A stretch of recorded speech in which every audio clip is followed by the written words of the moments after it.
दो व्यापारी जंगल से गुजर रहे थे। एक जौहरी था और दूसरा लोहे का व्यापारी। दोनों के पास एक एक गड्ढे थे। जौहरी के गड्ढे की पीठ रेशम के कपड़े से ढकी थी और वह कीमती स्वर्ण आभूषणों और हीरे जवाहरातों से भरे से दो थैले अपनी पीठ पर लादे हुए थाल। वहीं लोहे के व्यापारी के गड्ढे की पीठ पर साधारण कपड़ा था और वह लोहे की छड़ें अपनी पीठ पर लादे हुए था।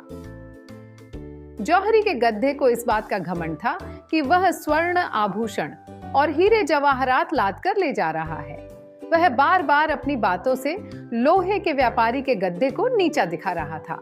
लोहे के व्यापारी के गड्ढे को बहुत बुरा लग रहा था, लेकिन वह चुपचाप जौहरी के गड्ढे की बातें सुन रहा था।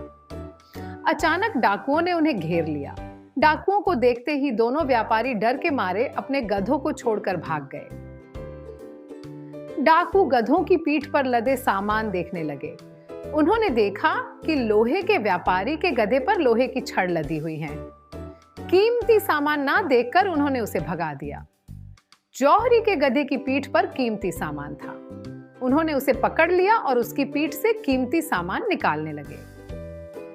गधा जब भी विरोध करता, वे लाठी से उसकी खूब धुलाई करते हैं। घमंडी गधे को उसके घमंड का फल मिल गया था। सीख, moral of the arrogant donkey story, Hindi कभी घमंड नहीं करना चाहिए। कभी ना कभी घमंडी को नीचा देखना ही पड़ता है। आशा है आपको two donkey story in Hindi पसंद आई होगी।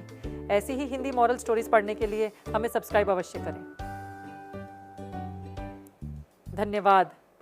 ये कहानी अच्छी लगी हो तो लाइक कीजिए, प्लीज़ सब्सक्राइब कीजिए और ज़्यादा से ज़्यादा शेयर कीजिए। फिर मिलते हैं नई कहानी के साथ।